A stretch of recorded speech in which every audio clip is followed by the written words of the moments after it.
2022년을 앞두고 짐승의 표 666의 시대로 진입. 그가 모든 자, 곧 작은 자나 큰 자나 부자나 가난한 자나 자유인이나 종들에게 그 오른손에나 이마에 표를 받게 하고 누구든지 이 표를 가진 자 외에는 매매를 못하게 하니 이 표는 곧 짐승의 이름이나 그 이름의 수라. 지혜가 여기 있으니 총명한 자는 그 짐승의 수를 세어보라. 그것은 사람의 수니 그의 수는 666이니라. 현재는 두 짐승이 가시적으로 등장하지는 않았지만 이마에 표를 받게 하는 것을 제외하면 그가 모든 자, 전 세계 모든 사람들에게 어른이나 아이나 부자나 가난한 자나 다 받게 한다는 점, 받지 않으면 매매를 못하게 한다는 점에서 지금 현재 시점으로 짐승의 표에 대한 예언의 성취를 이루고 있습니다. 짐승의 표의 시대가 어느새 덫과 같이 임했습니다. 시작되었습니다. 그가 이미 표를 나누어 주고 있습니다.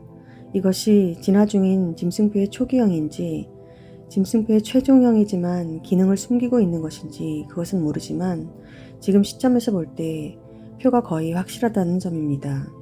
아직도 이것이 짐승의 표가 아니라고 단언할 수 있습니까? 표라고 단언은 못한다 해도 이제는 아니라고 단언할 수는 없습니다. 이렇게 점점 조여오며 짐승의 표의 성격을 확실하게 드러내는데 아직도 교회는 잠잠하기만 한가요? 아직도 깨닫지 못하는 것인가요? 잠시 후면 2022년 새해입니다. 2022년은 어떤 해가 될까요? 그 어느 해보다 격동의 해가 될 것으로 봅니다. 저는 사실 2021년 가을절기부터 마지막 한일해가 시작될 줄 예상했었는데 다소 미뤄졌다고 생각됩니다. 어떻게 생각하실지 모르겠지만 저는 매우 가깝게 느껴집니다. 이제는 은혜의 시대가 끝났고 마지막 한일에 7년 환란기만 남았고 지금은 환란기로 막 진입하는 초입에 서 있다고 믿습니다. 난리와 난리, 전쟁과 전쟁의 소문을 듣겠으나 너희는 삼가 두려워하지 말라. 이런 일이 있어야 하되 아직 끝은 아니니라.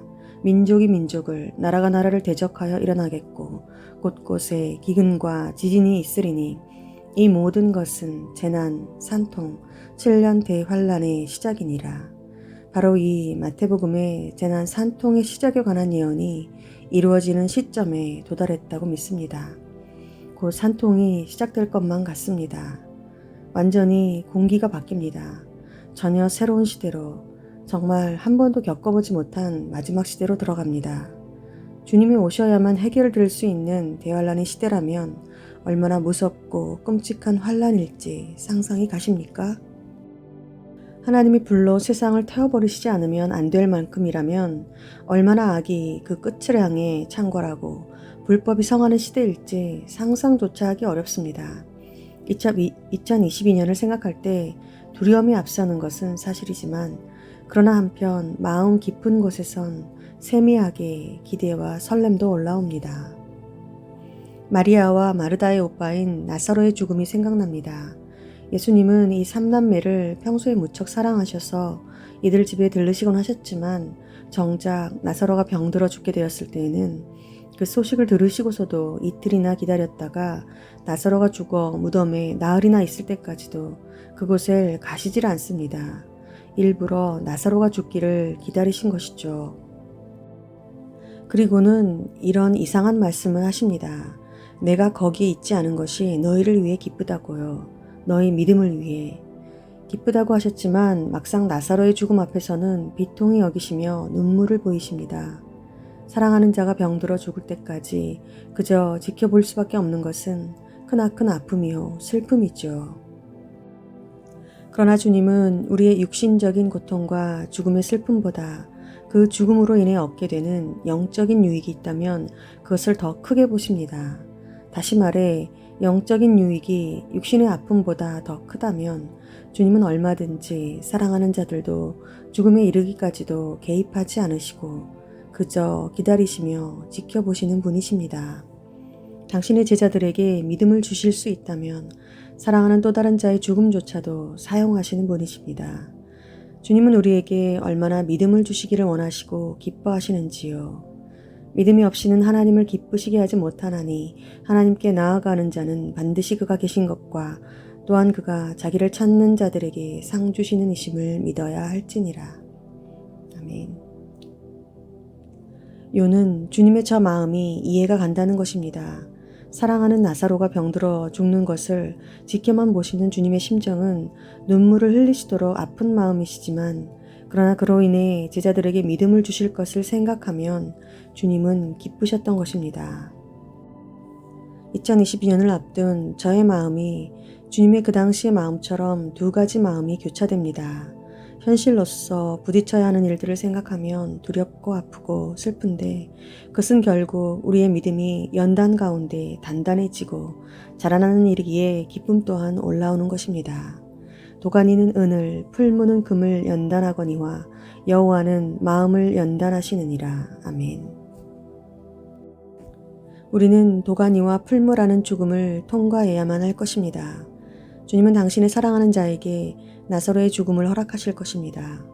온 마을 가운데 슬픔과 애통을 허락하실 것입니다. 그 모든 연단의 시간들 속에서 당신의 택하신 자들은 금처럼 은처럼 연단되어 나올 것이고 마침내 죽었던 우리의 나사로는 다시 살아날 것입니다. 아멘 아멘 할렐루야. 주여 우리 앞에 닥친 고난과 환난보다 그 뒤에 있을 기쁨을 바라보며 주님께서 그러하신 것처럼 우리 또한 참고 견디며 주님의 우리를 향한 완전하신 뜻을 이루는 자들 되게 하소서. 우리를 새롭게 하시고 그 나라에 들어가기에 넉넉하게 하실 신실하신 우리 주님을 찬양합니다. 주여 어서 오시옵소서. 마라나타.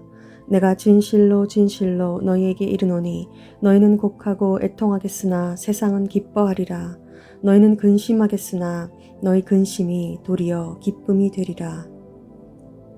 여자가 해산하게 되면 그때가 이르렀으므로 근심하나 아기를 낳으면 세상에 사람 난 기쁨으로 말미암아 그 고통을 다시 기억하지 아니하느니라.